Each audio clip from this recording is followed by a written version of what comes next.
Officials say at least 23 businesses were damaged or destroyed by the tornado, and you can see parts of a roof have landed here on Mundy Street. I wasn't sure if they were coming to notify him or to arrest him, so they actually got out and made me go way down the street. They're the ones who run towards danger when we run away from it.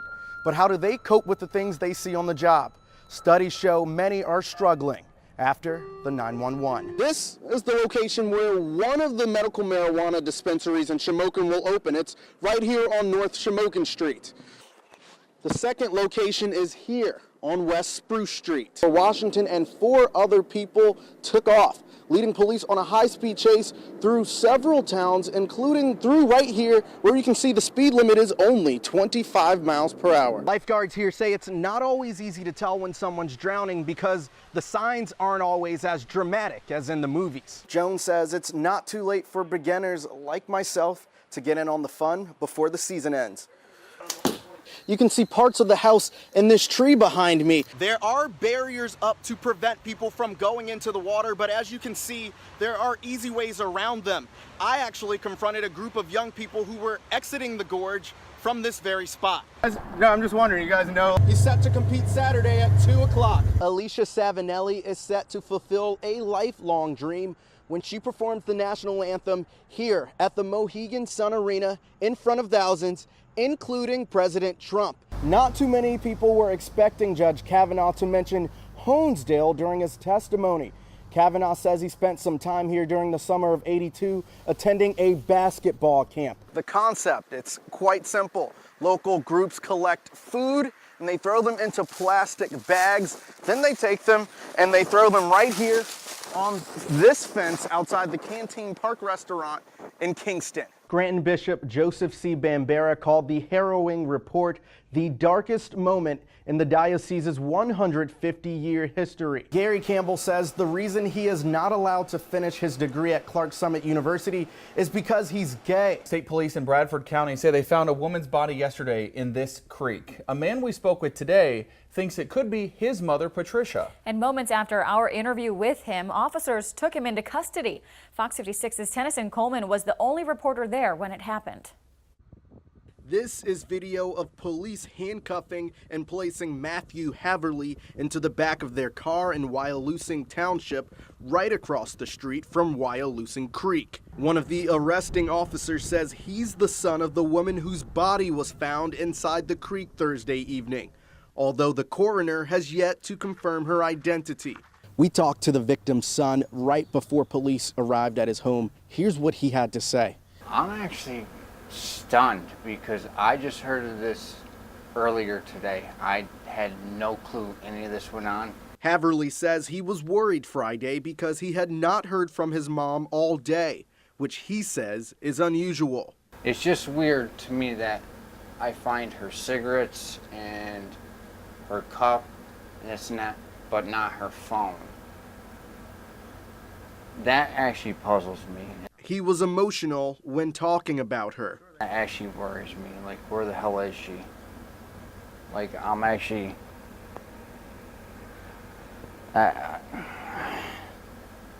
gets me upset.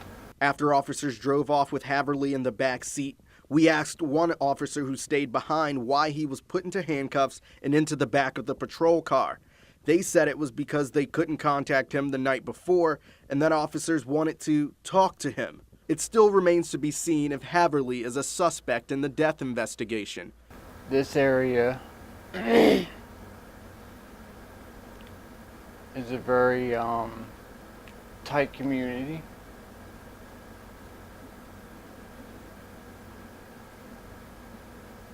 And anything that happens,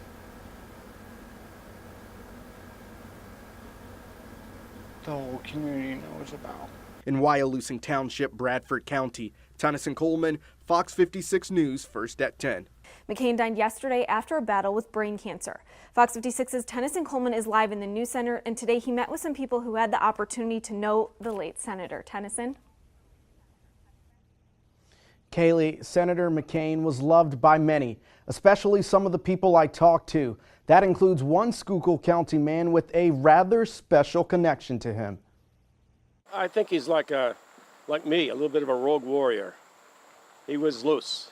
He was not afraid to tell it like it is. Jim Turner lowered the flag on his Wilkes-Barre property to half-staff Sunday in memory of Senator John McCain, who he last saw at a rally in Pottsville in 2008. We listened to his speeches and everybody was gung-ho for him. But that's not where the two first met. I was in the catapult business on the carrier Oriskany. Many times I launched him off the ship. Turner and McCain were shipmates in the Navy aboard the aircraft carrier Oriskany during the Vietnam War. He still has a vivid memory of the day McCain's plane was shot down near Hanoi in 1967. We all mourned that next day when we found out that he was probably captured. McCain was held as a prisoner of war for more than 5 years before going on to become a congressman, a senator, and eventually the Republican candidate for president in 2008. It's a story that inspired Turner so much, he reached out to McCain a few months before the presidential election. I wrote him a letter and hoping he would come to Pottsville, and he in turn he answered my letter, and bigger than as it would be, he came to Pottsville. Turner is far from the only person touched by McCain's service. Dan Muser, who is running for political office himself, introduced the senator at another rally in Wilkes-Barre 10 years ago. I was very proud to participate with him. He's a great American. He exemplifies the best of our military. He left no man behind. A legacy of service that folks like Turner hope will live on forever. Hey, I won't forget the guy. And Turner's story will certainly resonate with many tonight. Live in the news center, Tennyson Coleman, Fox 56 News, first at 10. They're the ones who run towards danger when we run away from it. But how do they cope with the things they see on the job? Studies show many are struggling after the 911. Am I right? Did I make the right decision? That goes through your mind because you just took someone's life. This is the kind of job where you come to work every day knowing that there's a good chance that you may not come home that night. There's always like the old sayings and stuff that like we really do. We see people at their worst times and stuff, and I think the public itself kind of thinks that, oh, the firemen, they know what they're doing with this and stuff. But like anytime there's a death at any of our calls, anything really that we see with if anybody's hurt, that weighs on us as well. Police officers, firefighters, and EMTs see things most people don't witness every day. Just ask Hazleton Police Chief Jerry Spezial. I was shot and had to take someone's life. But in that situation, I didn't have an alternative. I didn't have an opportunity to say, should I not shoot? No, I had a woman that was killed innocently, who was not a police officer. I had 2 police officers shot that were with me, and then I was shot. Spezial has nearly 40 years of experience in law enforcement. He spent the last 3 in Hazleton after stints in New Jersey and New York, where he was one of the first to respond during 9/11. And people still suffer from the trauma from 9/11.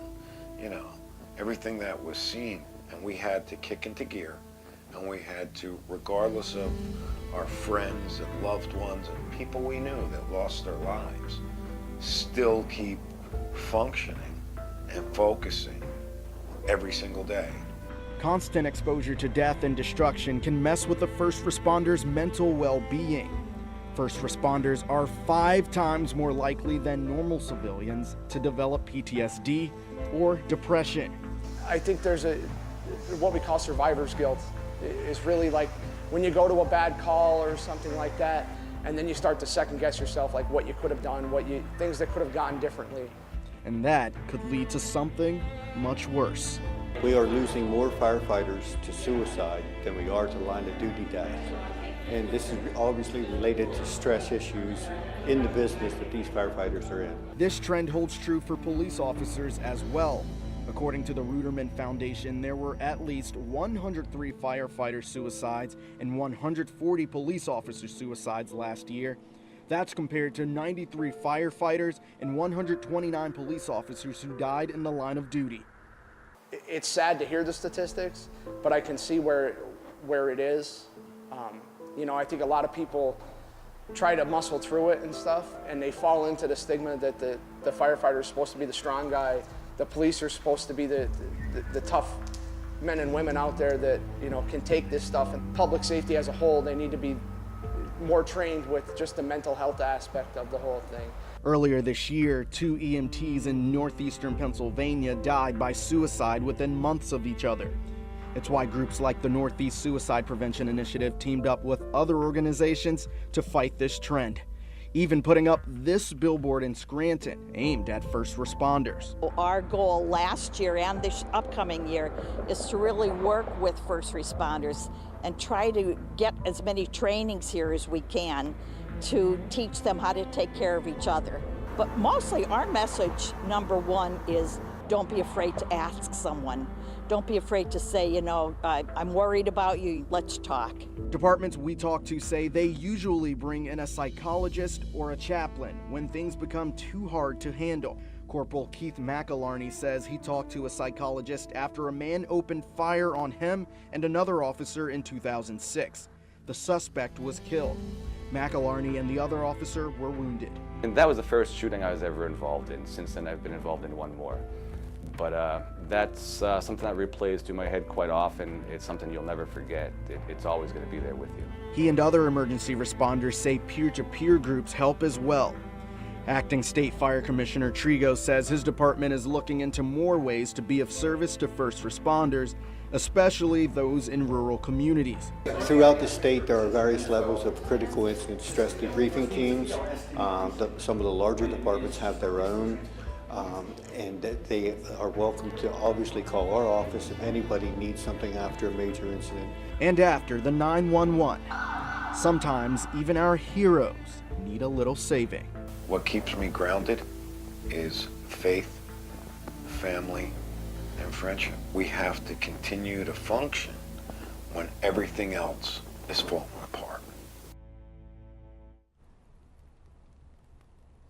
Well, folks, it's a struggle that many in the community face, but it's not one they have to fight alone. For tips on how to talk to your loved ones, be sure to check this story after the 911 on our website at fox56.com. We're live in Luzerne County. I'm Tennyson Coleman, Fox 56 News, first at 10.